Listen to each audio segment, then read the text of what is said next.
Hello viewers, welcome to the IGNOU tech में आप सभी का स्वागत है। व्यूअर्स, तो कैसे हैं आप सब? आई होप कि आप सब अच्छे होंगे। तो आज आप लोग के बीच फिर से एक नई वीडियो लेके आए हैं और आज का हम इस वीडियो में देखने वाले हैं मोस्ट इम्पोर्टेंट क्वेश्चन, जिसका सब्जेक्ट कोड है BHDE 141।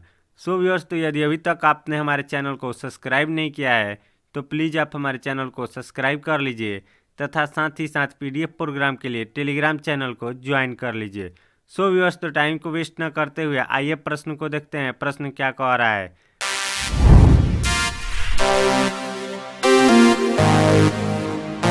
प्रश्न कह रहा है तुलसी राम का रचना संसार पर प्रकाश डालिए। व्यूअर्स, तो यह प्रश्न हमारा 20 मार्क्स में पूछा जाता है और इस बार पूछे जाने की बहुत ज़्यादा संभावना है। तो आइए देखते हैं हम इसको उत्तर में कैसे लिखेंगे। उत्तर का हेडिंग डाल के लिखेंगे प्रोफेसर तुलसी राम हिंदी के सुपरिचित रचनाकार रहे हैं।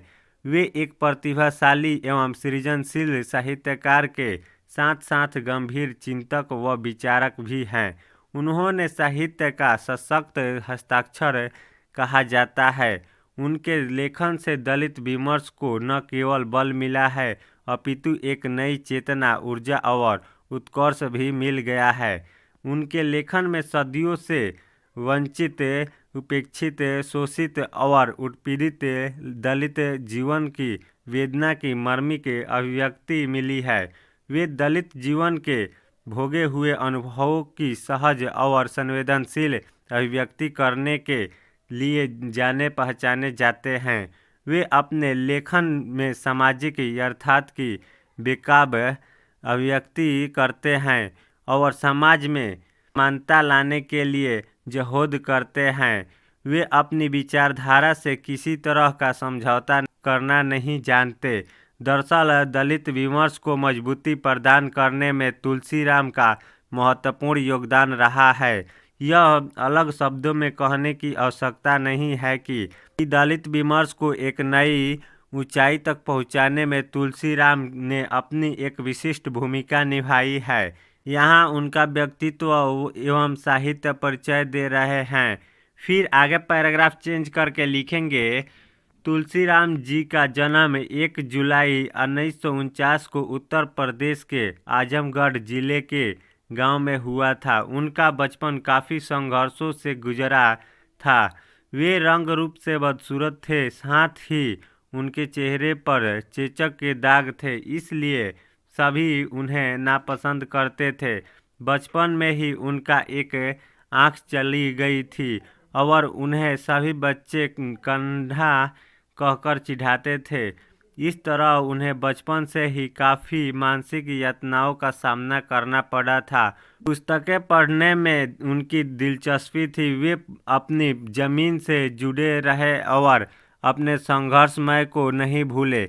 वे दलित जीवन को दहाक अनुभवों को अपनी आत्मकथा में अभिव्यक्त करते रहे। उनकी शिक्षा ग्रहण का सफ़र भी काफ़ी चुनौतियों से भरा रहा। पढ़ाई के लिए उन्होंने घर से भाग जाना पड़ा था। उन्होंने बनारस हिंदू विश्वविद्यालय से अपनी शिक्षा संपन्न की। इसके बाद वे JNU में राजनीतिक शास्त्र के अध्यापक बने और तदुपरांत JNU के ही सेंटर ऑफ रशियन एवं सेंटर ऑफ एशियन स्टडीज विभाग प्रोफेसर बन गए। उनकी पत्नी का नाम प्रभा चौधरी और बेटी का नाम अंगिरा है। तुलसीराम जी का देहांत 13 फरवरी 2015 ईस्वी को दिल्ली में हो गया। फिर आगे पैराग्राफ चेंज करके लिखेंगे डॉक्टर तुलसीराम संवेदनशील इंसान थे। उन्होंने साहित्य की आत्मकथा में अपनी कलम चलाकर दलित विमर्श की सशक्तिकरण किया है। वे एक लोकप्रिय दलित आत्मकथाकार है। उनकी आत्मकथा 2 खंडों में प्रकाशित हुई है। उसका पहला खंड मुर्दहिया शीर्षक के 2005 ईस्वी में प्रकाशित हुआ। इसका प्रकाशन राजकमल प्रकाशन नई दिल्ली से हुआ है। इसके उपरांत दूसरा खंड मणिकर्णिका शीर्षक से 2009 ईस्वी में प्रकाशित हुआ है। अतः तुलसीराम एक चर्चित आत्मकथाकार है। संक्षेप में प्रोफेसर तुलसीराम दलित साहित्य के प्रमुख हस्ताक्षर है। साथ ही साथ वे हिंदी साहित्य के विशिष्ट रचनाकार हैं। उनके लेखन से हिंदी साहित्य समृद्ध, संपन्न और सार्वभौम हुआ है। उनके साहित्यिक, सामाजिक और सांस्कृतिक योगदान को नज़रअंदाज नहीं किया जा सकता है। सो व्यूअर्स, तो इस प्रकार से हम इस प्रश्न को हल करेंगे।